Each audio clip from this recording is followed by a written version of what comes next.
Bonjour. Cette semaine, notre président de la République a inauguré le musée des Sables, le Louvre des Sables, dans les Émirats arabes unis. Et nous n'avons que des raisons de nous féliciter de cette initiative. Cela étant dit, au milieu de son discours, une phrase a attiré mon attention. Je la cite.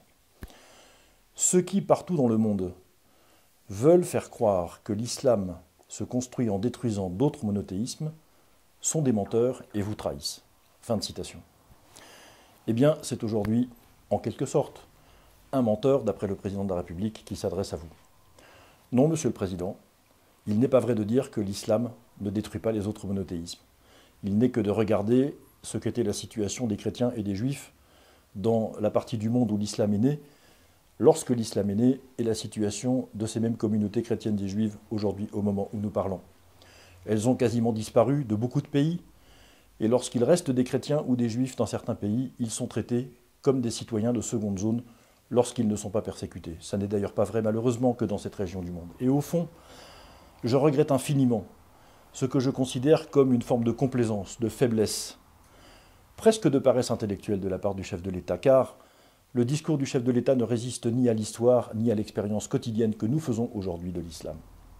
Je ne parle pas encore une fois des musulmans, qui, en France comme ailleurs, seraient certainement désireux de vivre dans des circonstances plus pacifiques et d'une certaine manière plus libres. En tout cas en France, nous devons garantir aux musulmans qui veulent vivre pacifiquement leur religion que ce droit leur est acquis et que même c'est une responsabilité collective pour nous tous que de protéger ce droit. Mais je n'ignore pas non plus que l'Organisation des États musulmans, il y a 17 ans maintenant, a publié un document dans lequel elle affirme clairement, cette organisation, qu'elle est dans une logique de conquête de l'islam sur les pays occidentaux, que le rôle des États islamiques dans le monde est de immuniser, je cite ce texte, les communautés musulmanes installées en Occident contre les méfaits de la culture occidentale, qu'il ne peut pas être question, je continue de citer ce texte, d'assimilation ni même d'intégration dans les sociétés occidentales de la part des communautés musulmanes, et que la mécanique stratégique mise en place de soutien aux écoles coraniques, de soutien aux mosquées, d'apprentissage de l'arabe à l'école, tout cela est écrit dans ce document publié par l'équivalent de l'UNESCO pour cette organisation il y a maintenant 17 ans. L'islam est une religion de conquête. Elle s'est établie partout par la force. Aujourd'hui encore, les responsables des pays musulmans veulent absolument que la charia finisse par dominer sur le monde. Et vous n'avez qu'à voir la manière dont beaucoup d'États qui sont proches de nous se comportent à l'égard de l'Occident. Alors, Monsieur le Président, je considère qu'il n'est pas à la hauteur de votre fonction de parler comme vous le faites de l'islam avec cette complaisance qui nuit aux intérêts de la France et qui nuit à la sécurité dans notre pays.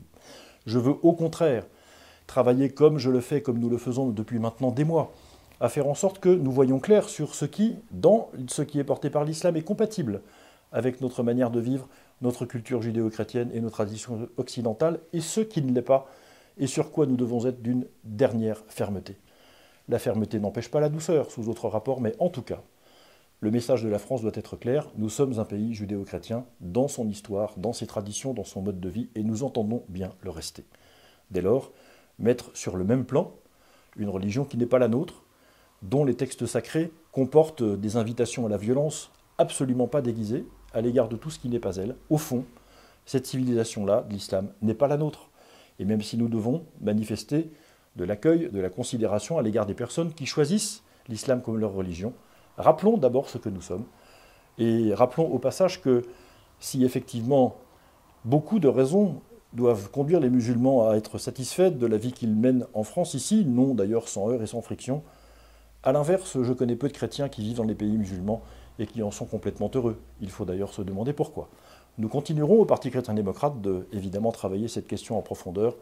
Et comme probablement ce sujet restera un sujet d'actualité pendant encore très longtemps, nous aurons l'occasion de revenir vers vous à différentes reprises pour poursuivre cet échange et cette réflexion sur ce sujet. Merci de votre attention. À vendredi prochain.